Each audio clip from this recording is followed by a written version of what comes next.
Bom dia!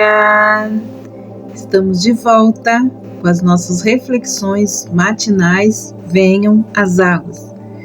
Nós estamos meditando no Evangelho de João. Chegamos no capítulo 14 e hoje nós vamos falar sobre a promessa de Jesus, o envio do Espírito Santo, a partir dos versículos 15 a 26 do capítulo 14, que diz assim: Se vocês me amam, guardarão os meus mandamentos, e eu pedirei ao Pai, e ele lhes dará um outro Consolador, a fim de que esteja com vocês para sempre.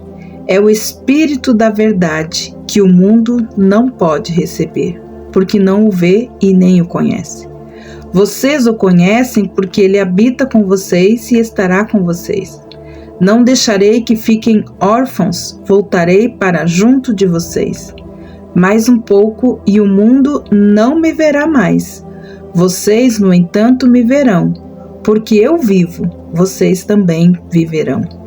Naquele dia vocês saberão que eu estou com o meu Pai, que vocês estão em mim e eu estou com vocês. Aquele que tem os meus mandamentos e os guarda, esse é o que me ama. E aquele que me ama será amado por meu Pai. E eu também o amarei e me manifestarei a ele. Então Judas, não o Iscariotes, disse a Jesus: Por que razão o Senhor se manifestará a nós e não ao mundo? E Jesus respondeu: Se alguém me ama, guardará a minha palavra, e o meu Pai o amará. E viremos para ele e faremos nele morada. Quem não me ama não guarda as minhas palavras. E a palavra que vocês estão ouvindo não é minha, mas do Pai que me enviou. Tenho dito isto enquanto estou com vocês. Mas o Consolador, o Espírito Santo que o Pai enviará em meu nome, esse ensinará a vocês todas as coisas e fará com que se lembrem de tudo o que eu lhes disser. Temos então aqui esta preciosa promessa, a promessa de um outro Consolador. O Senhor Jesus aqui já estava prestes a deixar os seus discípulos e eles então se encheram de tristeza. Como poderiam ser capazes de expressar o seu amor a Ele? A resposta foi por guardar os seus mandamentos, não com lágrimas, mas pela obediência. Os mandamentos do Senhor, eles são instruções que Ele nos deu nos evangelhos, como também no restante do Novo Testamento. A palavra do versículo 16, traduzida por rogarei, ela é usada aqui pelo Senhor e não é a mesma empregada para descrever uma pessoa inferior orando a uma superior, mas de alguém fazendo pedidos ao seu igual. O Senhor rogaria ao Pai a fim de dar outro Consolador.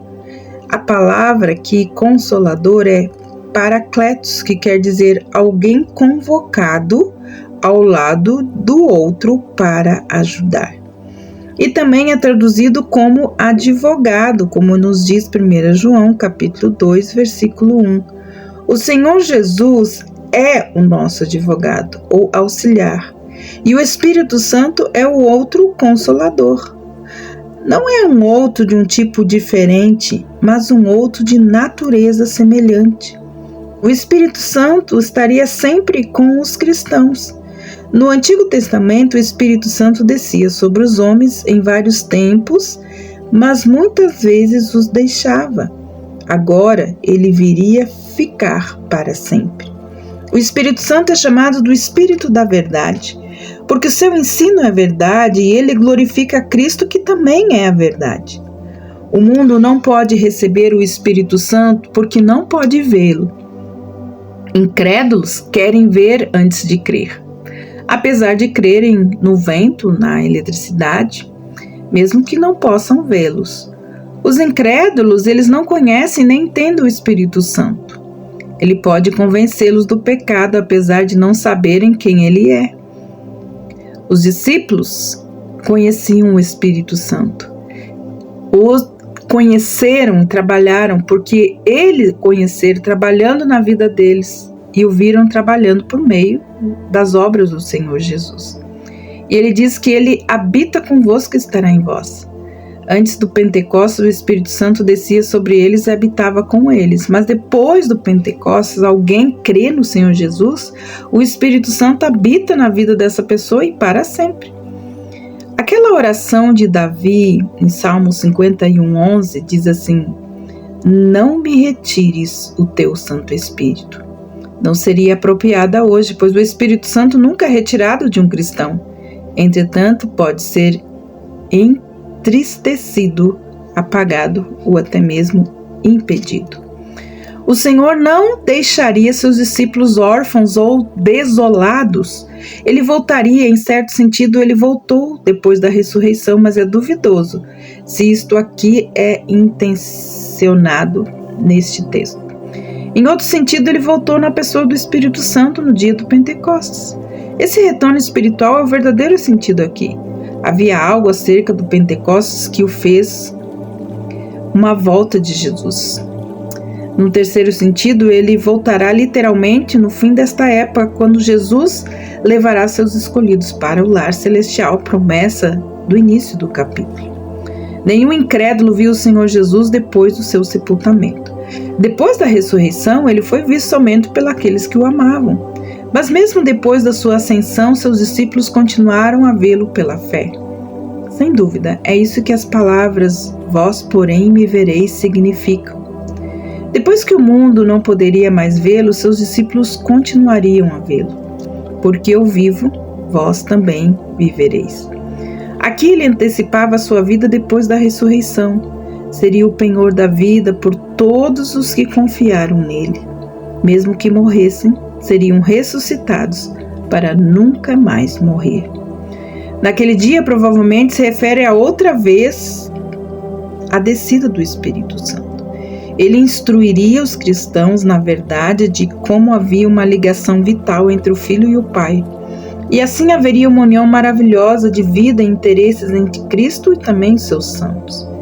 É difícil explicar como Cristo está em nós e nós estamos em Cristo ao mesmo tempo. A ilustração usual é um atiçador no fogo. Não somente o atiçador de ferro está no fogo, mas o fogo está no atiçador. Mas isso não relata a história toda. Cristo está no crente no sentido que sua vida lhe é comunicada. Ele realmente habita no crente através do Espírito Santo. O crente está em Cristo no sentido de que está em pé perante Deus em todo o mérito da pessoa, por todo o mérito, da pessoa e da obra de Cristo. A prova real do nosso amor para com o Senhor é a obediência aos seus mandamentos. É inútil falar em amá-lo se não queremos obedecer-lhe. Em certo sentido, o Pai ama o mundo todo, mas ele tem um amor especial para aqueles que amam o seu Filho, aqueles que são também amados por Cristo, que ele se revela a eles de maneira especial. Quanto mais amarmos o Salvador, melhor o conheceremos, também conheceremos o nosso Pai. Judas, mencionado aqui, tinha o infortúnio de ser chamado pelo mesmo nome do traidor, mas o Espírito de Deus o distinguiu amavelmente do Iscariotes. Ele não entendia como o Senhor poderia aparecer aos discípulos sem também ser visto pelo mundo. Sem dúvida, ele pensou na vinda do Salvador como um rei conquistador ou um herói popular. Ele não entendia que o Senhor se manifestaria aos seus olhos de maneira espiritual. Eles o veriam pela fé e através da palavra de Deus. Foi por meio do Espírito de Deus que realmente nós podemos conhecer melhor Cristo. Hoje que os seus discípulos o conheciam quando ele estava na terra. Naquele tempo, aqueles que estavam na frente da multidão estavam mais perto dele que os da retaguarda. Mas hoje, pela fé, cada um de nós pode desfrutar a mais íntima comunhão com ele. A resposta de Cristo à pergunta de Judas mostra que as manifestações prometidas aos seus seguidores individualmente estão ligadas à palavra de Deus. Obediência à palavra resultará na vinda e na permanência do Pai e do Filho. Ele diz: Se alguém verdadeiramente ama o Senhor, guardará todos os seus ensinos, não somente mandamentos isolados. O Pai ama aqueles que estão dispostos a obedecer ao Filho sem questionamento ou reservas. Tanto o Pai como o Filho estão especialmente perto dos corações amáveis e obedientes. Em contrapartida, aquele que não ama não guarda suas palavras. E não está somente recusando as palavras de Cristo, mas também as palavras do Pai. Enquanto estava com eles, o Senhor ensinou seus discípulos até certo ponto. Ele não podia revelar-lhes mais verdades porque eles não poderiam compreendê-las. No entanto, o Espírito Santo revelaria mais. Ele foi enviado pelo Pai no nome de Cristo no dia do Pentecostes. O Espírito veio no nome de Cristo, no sentido de que veio a fim de representar os interesses de Cristo na terra. Não veio para se glorificar, mas para atrair homens e mulheres ao Salvador. Ele vos ensinará todas as coisas, diz o Senhor. Ele fez assim primeiro através do ministério oral dos apóstolos, depois através das palavras de Deus escrita que nós temos hoje. O Espírito Santo nos fará lembrar de tudo o que o Salvador nos ensinou. Verdadeiramente, o Senhor Jesus parece ter apresentado em forma embrionária todo o ensino desenvolvido pelo Espírito Santo no restante do Novo Testamento. Lembre-se, é Cristo que enviou o seu Santo Espírito para nos convencer do pecado, do juízo e da justiça. E Ele nos ensinará e nos fará lembrar de todo o ensino de Cristo.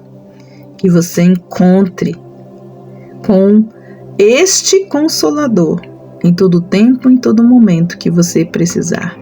Mas lembre que o Espírito Santo também é o selo, é o penhor de que a sua vida pertence a Cristo e Cristo então pertence a você. Que Deus abençoe você e até amanhã com as nossas reflexões matinais. Venham as águas. Até lá!